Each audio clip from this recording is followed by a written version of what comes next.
Hey, welcome to Conversations with Malik. How we doing today? I know I was on earlier in the week and I hope everybody's doing okay in the snow. It don't look to be as bad as it seemed. I'm personally hoping that the snow kind of tapers away. And I'm here with I got my son's clothing line on and he let me put the conversation with Malik logo on it. So shout outs to fourth quarter. You can catch him on Instagram. My son's doing some nice things with his clothing line. So I hope y'all like my jacket here. It fits good. It's good quality.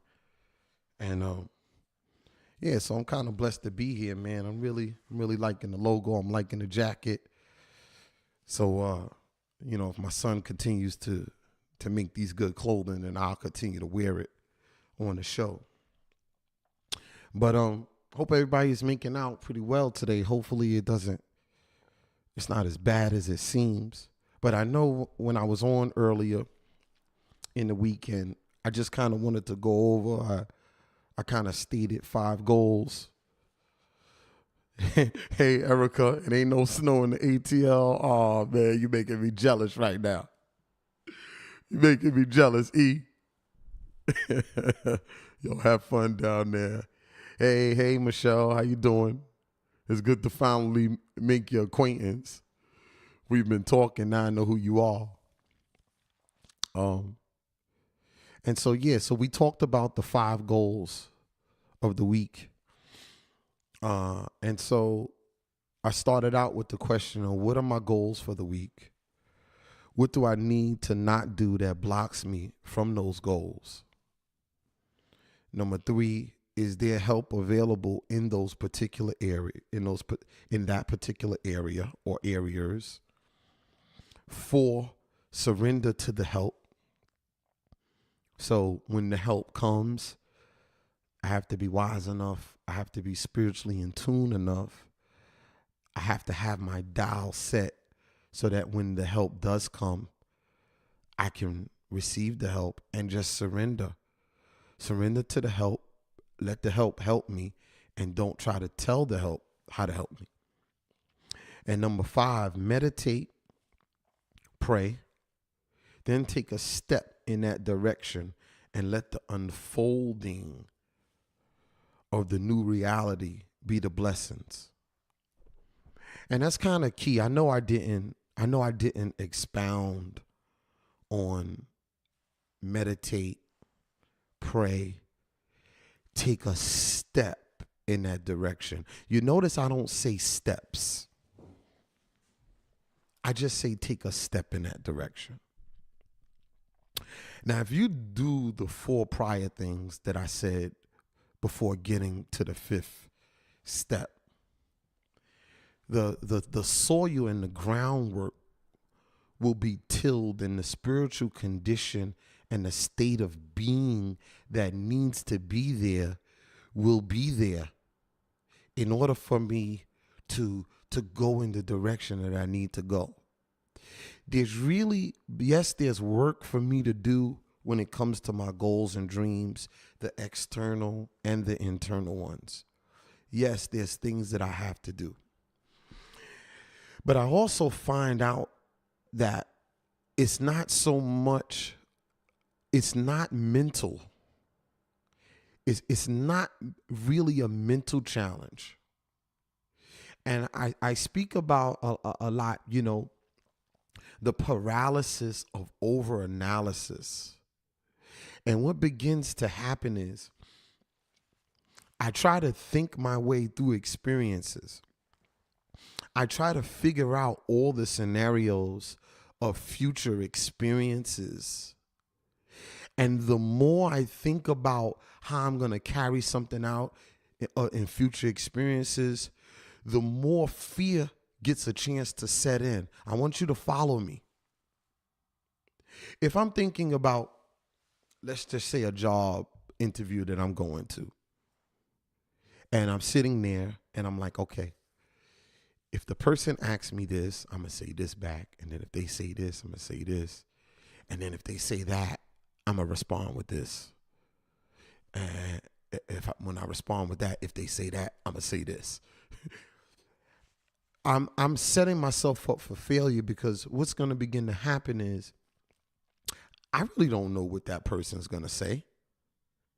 I don't know what it's going to be like. I might get to the interview and find out that the person didn't come in today and somebody else is interviewing me. Or could we reschedule? So what I'm trying to say is really, really, really be careful of trying to play out future events.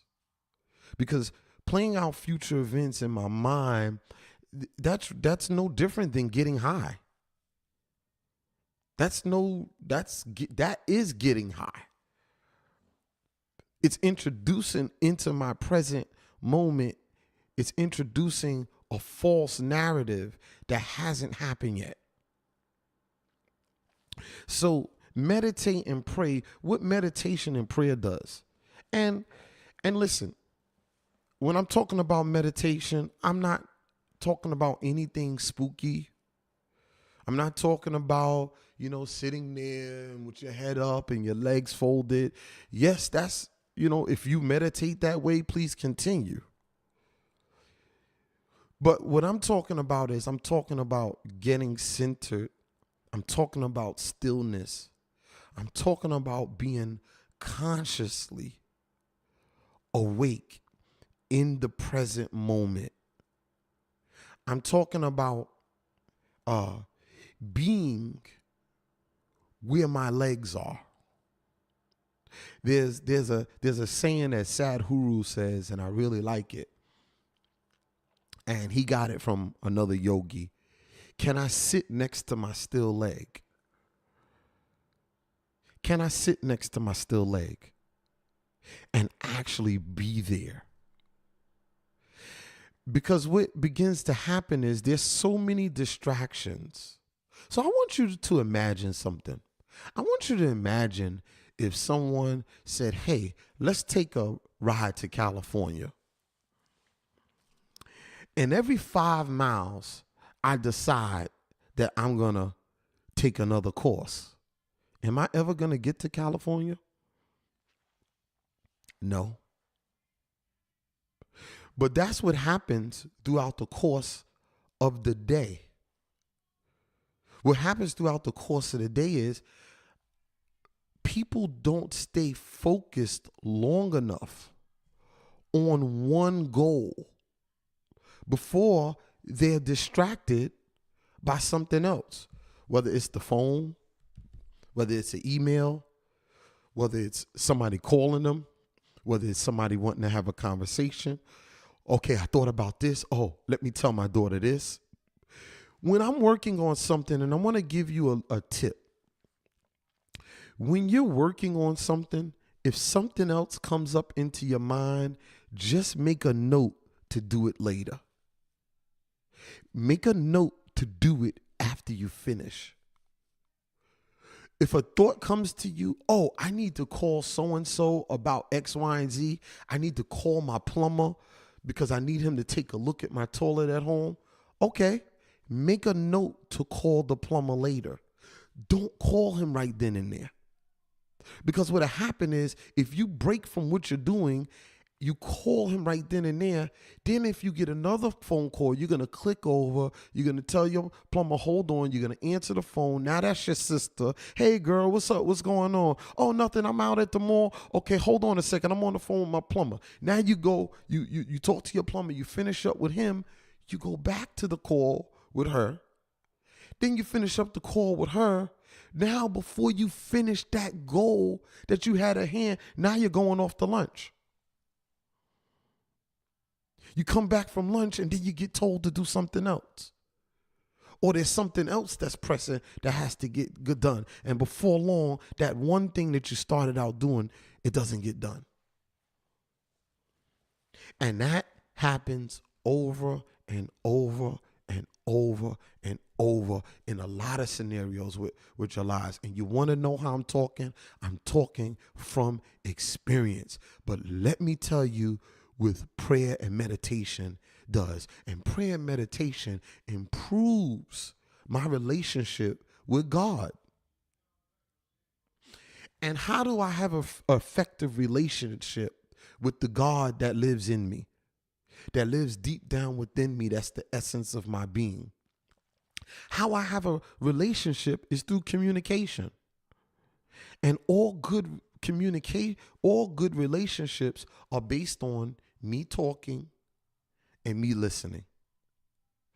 Try having a relationship with somebody and you do all the talking and don't listen. Tell me how it works out for you. Tell me how a relationship with a guy or a woman or your kids or a boss or a coworker or an employee or an employer. Tell me how a relationship goes when you do all the talking and you don't do any listening, or vice versa. You do all the listening and the other person does all the talking. So why I say meditate and pray is that prayer is when I'm voicing my open reception to God, or I could be praying on behalf of someone that isn't in a position to pray for themselves. I'm petitioning on their behalf. I might have an uncle that's strung out on drugs. I might have a brother that's drinking alcohol. I might have somebody that's really sick who mentally they're not there, or whatever it is. I might have some family members or someone in my church or someone that I care about, that they're running rampant and they're messing themselves up, and on their behalf I'm going to petition to God on their behalf. Hey, could you look after them because they're suffering? That's prayer. And then, hey, God, show me what your will is for me, right? I'm going through some situations, or there's some things that I want. It might not be nothing bad. A lot of my talking to God is just for God, can you show me? And I'm not being overly religious right now. This is a spiritual talk we're having, right? Could you show me what it is I need to do next? Help me make the next right decision. I kind of want to be in line with what your destiny is for me, right? And if it's something that I happen to not like it, because guess what? I'm going to be real with you. I don't always like how things play out. Yo, I'm being real with you. I don't always like how things play out, because there be times that, that the universe and the ancestors and God has me doing things for people that I don't necessarily like. And I don't necessarily like doing it. But I do it because I'm being obedient. And I do it because I've grown up enough spiritually that I know that the things that I always like aren't necessarily good for me. And some of the things that I don't like are some of the things that are best for me. Let me tell you, growing up as a child, I couldn't stand broccoli. I got slapped in my head because I didn't eat my spinach. Yeah, got pow, right in the head. My father made me sit down. It was the shake and bake. It was the shake and bake pork chops. My mother made some shake and bake pork chops, mashed potatoes, and she hooked up some of the gravy and put on the mashed potatoes and some spinach. And I was so I ate the shake and bake pork chops. I ate the mashed potatoes, and my father was sitting at the kitchen table, and he was reading the paper. Back in the days, the paper was big. And he had the paper up to his face, and I went to try to sneak over and throw the spinach out. And my father looked over. He said, "Malik, eat your spinach." And I was like, "Oh man, he caught me." So I went and sat down, and I was sitting there. I was pouting. So my mother said, "Oh, Malik, come here. Let me at least warm it up for you." So she warmed it up for me. She warmed up the spinach.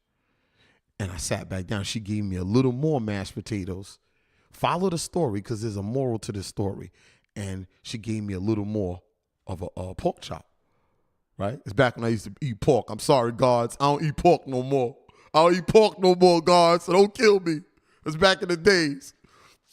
And so I sat back down, and my father said, Malik, he looked over the paper. He said, you can eat your spinach hot, you can eat your spinach cold, but you're going to eat your spinach. Now, mind you, spinach is a power food. Spinach is good for you, but I didn't like spinach. But I learned a lesson from that. The question wasn't whether I was going to eat my spinach. That wasn't the question. The question was how I was going to eat it. And I find that when I accept reality for what it is, right, I can determine the outcome of the actual experience based on how I view it. It's all about how I view it. Do I view the glass half empty? Do I view the glass half full? Or if the glass is empty, am I appreciative that I have a cup?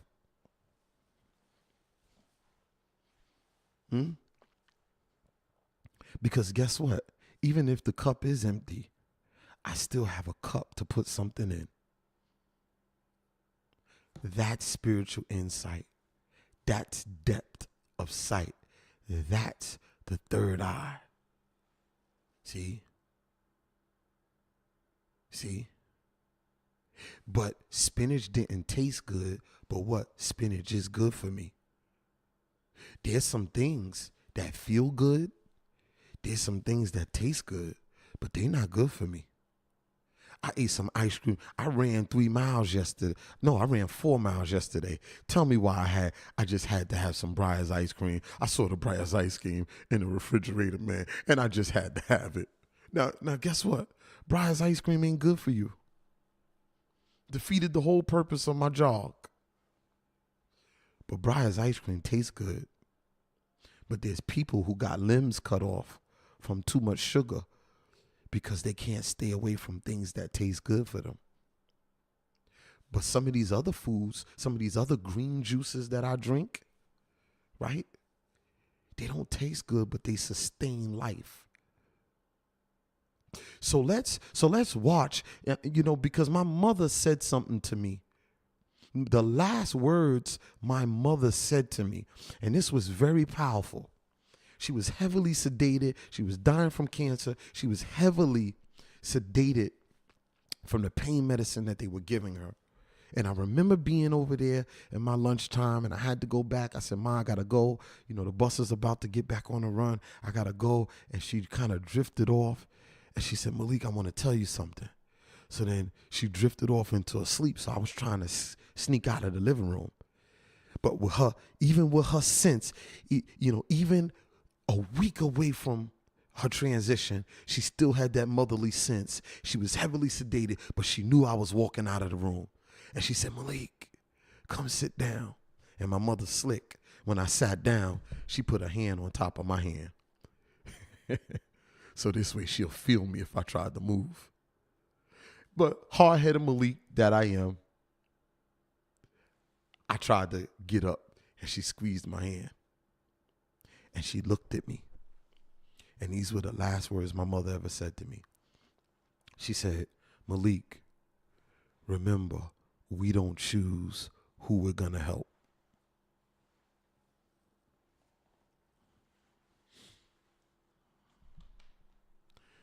Remember, we don't choose who we're going to help. Now, hold on a second. Out of all of the things my mother could have said to me, she could have said, I love you, son. I'm proud of you. You're doing well. Take care of the family. She could have said, keep up the good work. She could have said, Malik, make sure you take care of your nieces and nephews. I mean, I could go on and on, right? Seriously. Why, out of everything my mother could have said to me, why does she say, Malik, remember, we don't choose who we're going to help? I'm seeing the wisdom in it now. And let me tell you something. That one phrase recreated and reshaped my whole life. My life took off. See, I have all of the success that I have, and I have all of the things that I have. The external things, those are all just loans from God. Those are all just doggy biscuits from God. God just saying, okay, thanks for being a good servant. I told you I'd take care of you. Just do my will first. I got you. So I'm not confused, but it's because people who serve and live an altruistic lifestyle, and I'm talking about altruism, right? That's why I invested all of the money I invested into this studio to do a show about stories that are going to help people. Like this powerful show that I have this Friday, this interview that I have with this sister coming in who wrote this book. This is because I'm being obedient, right? I'm not choosing what I'm going to do because I left a job with MTA to do this. I left the job to do this because I'm being obedient. It was laid on my heart to start the podcast, to carry a message to people. I just finished, I was interviewing a brother on the phone just before I came on live. The brother's doing life in prison. Childhood friend of mine, and we're talking about what led to that. I'm going to air the show. Please check it out on convoswithmalik.com. It's going to be interview with my friend Biggs, who's doing life in prison. We're talking about what led to it. And I told him, listen, the whole purpose of having you on the show is for us to talk in depth about the thinking and the spiritual condition that led you to where you are. And I also said to him, I said, listen, and I want you to listen. You might be in physical prison, but people are building prisons for themselves every day and in every moment. And it's really subtle how I can build a prison for myself.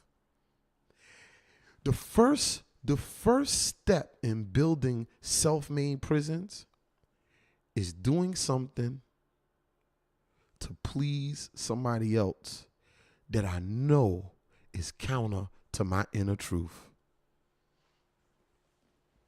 That's the first step. I can start building habits of thought, habits of action about things that I think I need to be doing so that you would be okay with me. We do it with our husbands. We do it with our wives. We do it with our lovers. We do it with our children. We do it with our friends. We do it with people at church. We do it with the pastor. We do it with employers. And before long, it's called prison of thought. It's a mental prison. And those are the hardest to break out of. I want you to just watch your patterns. And that's what comes through meditation and prayer. I'm staying on this fifth step in this process. Meditate, pray, then take a step in that direction and let the unfolding of the new reality be the blessing. I didn't say whether it seemed bad or good. I said let the unfolding of the new reality. Because reality is what's real. And when I get into a habit of running from reality, that's how I set up these prisons, these emotional, spiritual, and mental prisons. Check me out. I remember when I used to play football, one of my coaches said to me, I was playing outside linebacker out at the time, and we were in a tough game. And I came to the sideline, and I said to him, Coach, I'm sorry. I keep making the wrong read. I thinking they doing one thing and then they do another. You know, they outsmarting me. He said, they're not outsmarting you. He said, you can stop them, Malik. You just need to believe what you see and react accordingly. He said, don't react to what you think they're going to do. Believe what you see them doing, because that's actually what they're doing. And guess what?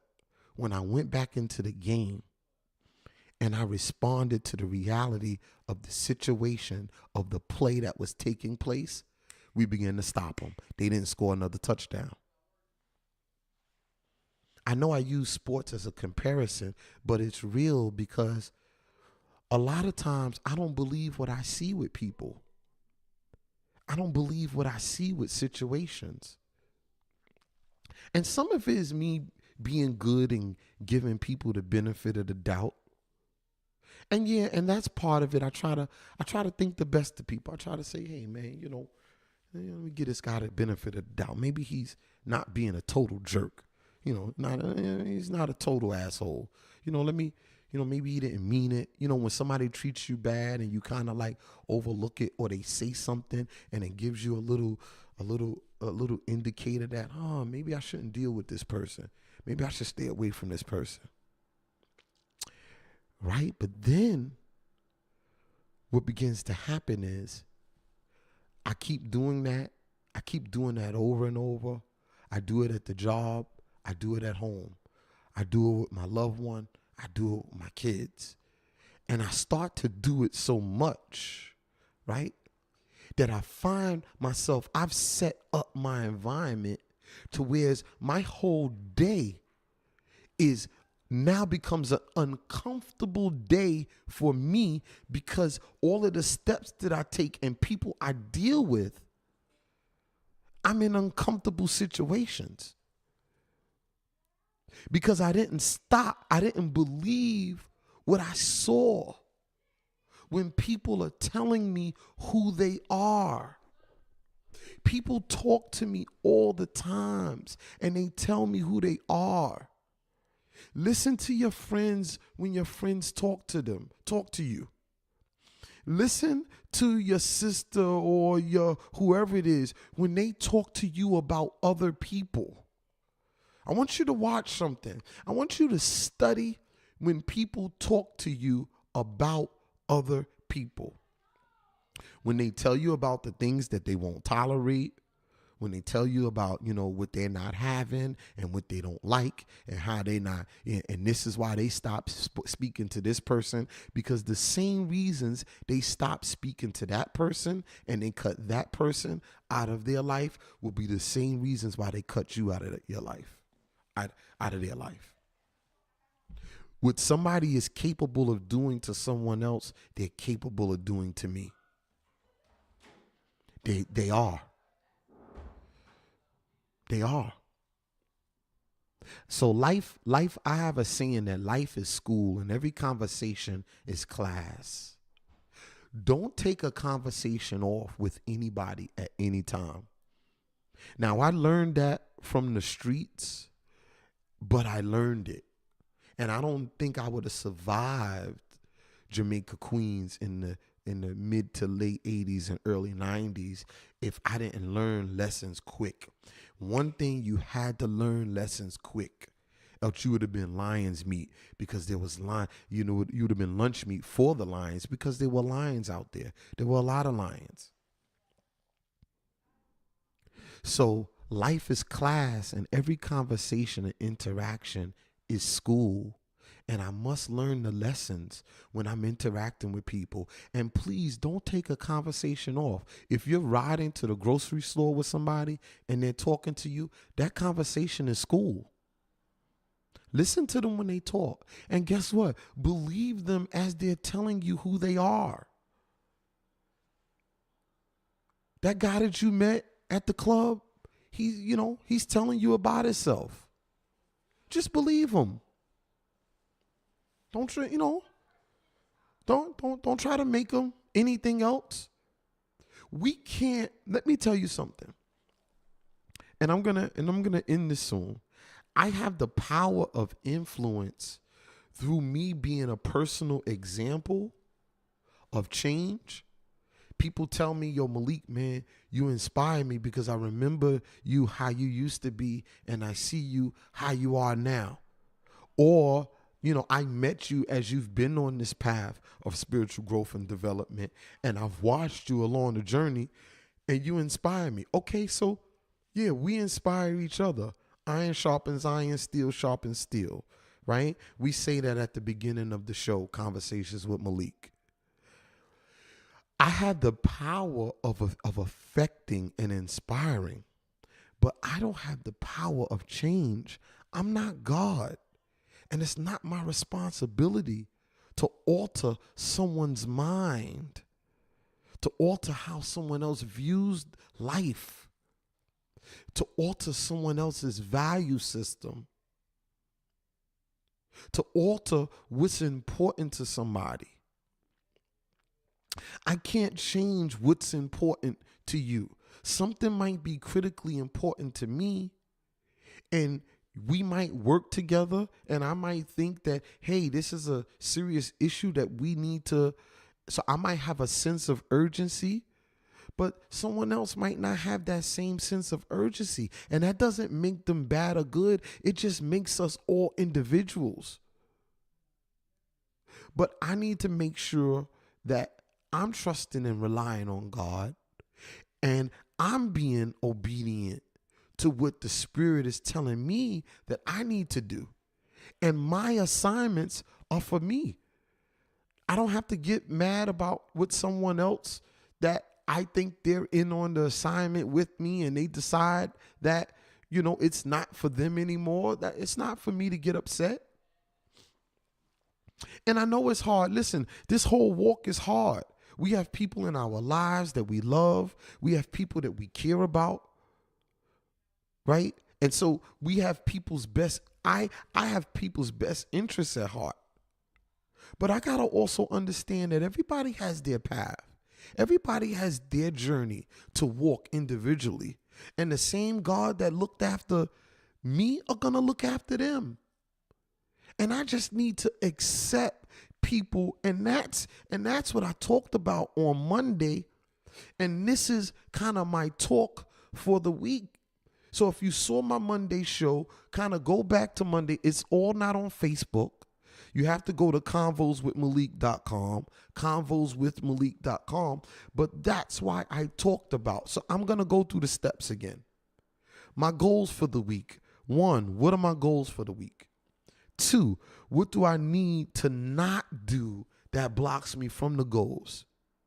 I did a show on that my not to-do list needs to be bigger than my to-do list. Everybody has goals about what it is that they want to do. But what about the things I need to not be doing? Huh? Is there help available in those particular areas of the things that I need to not be doing? Because if you're anything like me, you know how many vows I've made that I'm not going to do this again? I'm not going to do that again. How many things, anybody out there, just answer me. How many things that you told yourself you just was never going to do again? How did that really work out for you?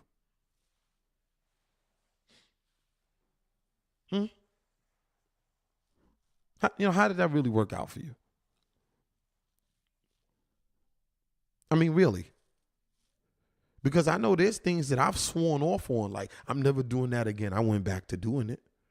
Why? Because I didn't get the help. So the 4th step is surrender to the help. And then 5, meditate, pray, then take a step in that direction and let the unfolding of the new reality be the blessing. Reality is always the blessing. Why? Because reality is what's real. Not what I think it should be like, or not what I'm trying to make it be like. But what's real? Good, bad, or indifferent? Yeah, Erica. Yes. Yes. Always got to reset. That is key. I've learned to make those kind of vows and pray for the help. Yes, Michelle. Wow, that's powerful. And yeah, so Erica, right? That's why that's why I'm saying goals for the week, because people come and they sit down with me and they come over to my office and they're like, "Oh, Malik, you're doing so well. I'm watching what you're doing. Yo, give me some, what tips and advice." And and they want to talk about long-term stuff, right? And I kind of mess them up, Erica, because I say, "Okay, let's make some goals for the week and some goals for the month."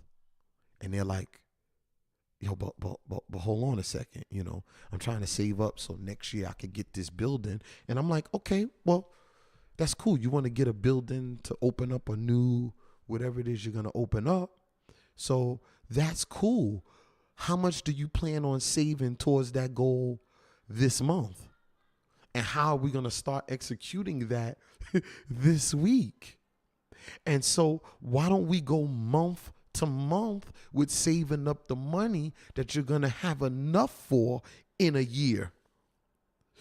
Because if you're anything like me, a year is too long.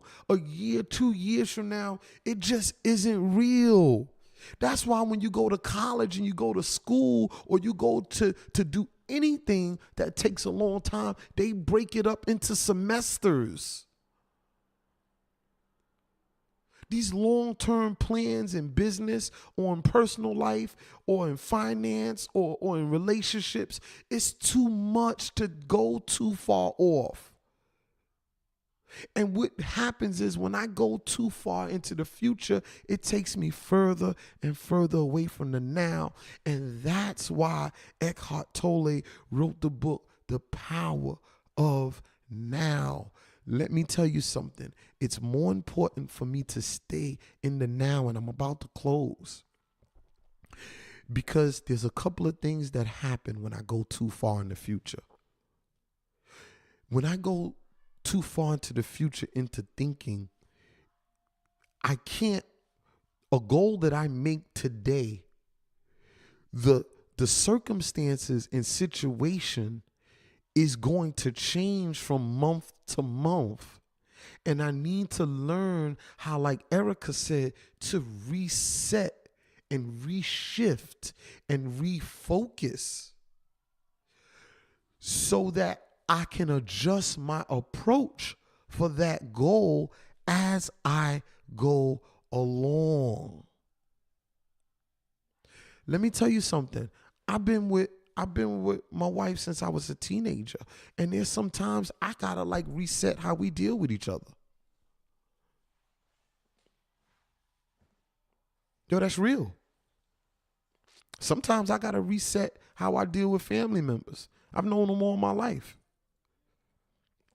I just gotta reset. I gotta reestablish healthy boundaries. I gotta reestablish, okay, hold on a second. Because sometimes in life and in relationships, we draw a line, right? And then we step back some because we need to give some people some more space in our area, because we might be blessed to have a large area and they need to loan some. So I take a step back and I let you in the area. And then I draw another line back because I got to give more of myself, right? And then I keep drawing lines back. And then the area, the space that I let somebody step into, that I just let them rent temporarily, they all of a sudden think that it's theirs and it belongs to them. And I'm saying to them, no, that me drawing the line and stepping back and giving you this space was just to give you a chance to prop yourself up so you could take a step back out. That's not your space permanently. So now that you're getting it confused, now I need you to step back out of my space for a second and let's reset the parameters. I'm willing to maybe let you back in, but you forgot the terms and conditions.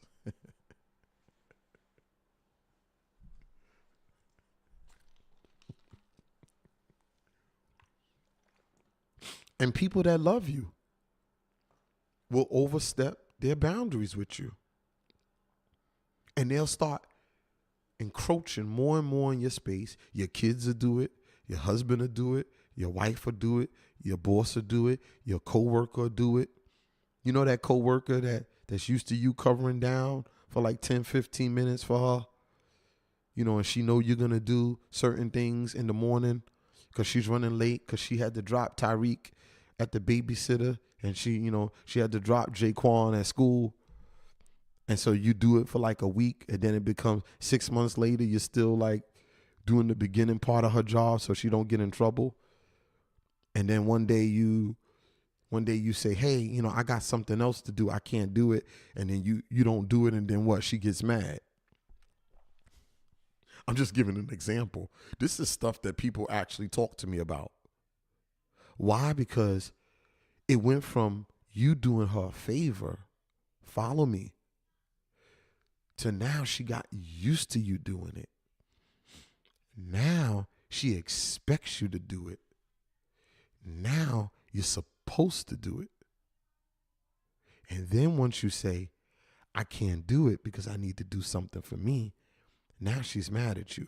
That's just an example of stuff that people actually talk to me about. We give up our space. People encroach on our space. And the space that we give them, they begin to think that it's theirs and it belongs to them. And it happens because we're good and loving people. So yes, I got to reset. I got to reset the narrative. So I want anybody out there, please reset your narrative. Please reset your space. Please focus back on your goals. You're important. Log on to convoswithmalik.com. We got a great show this Friday coming up with Miss T, who wrote Harlem Heroine. Let me get her book.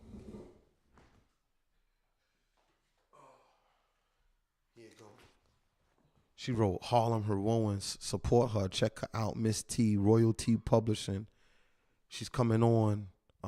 She's coming on this Friday, so the show should be airing Saturday. You can check out the show on convoswithmalik.com. Would you say what's 3 to 5? Oh, 3 to 5, Erica, is so I'm a post it on here, but 3 is there help available in those particular areas? Number 4 is surrender to the help. And number 5 is meditate, pray, then take a step in that direction and let the unfolding of the new reality be the blessings. And for you, Erica, I'm a post it. I'll send it to your inbox. So I got you, my sister. All right. So listen, guys. I love you guys. Please tune in, man, and support us on Apple iTunes, man. Next week, I got Todd McCutcheon coming in, UFC trainer, UFC champion. In case you don't know, I'll send it to you too, Shell. I got you. People are calling us. They want to come on this show. And it's not like we're some big Power 105 or 97.1, but they're feeling the spirit of what's happening up here. So I already know this show is going to be big. Why? Because it's already, we're booked. Me and Jeff was talking about it. Our next 4 Fridays are booked with interviews. And we had to schedule people for during the week now because we got so many interviews. See, I'm just being obedient. Yo, listen, peace and love. I love y'all. Please support us on Apple iTunes, and peace and blessings. Anybody that wants me to send them the 5 goals for the week, just inbox me. I'll send it to y'all. All right, peace.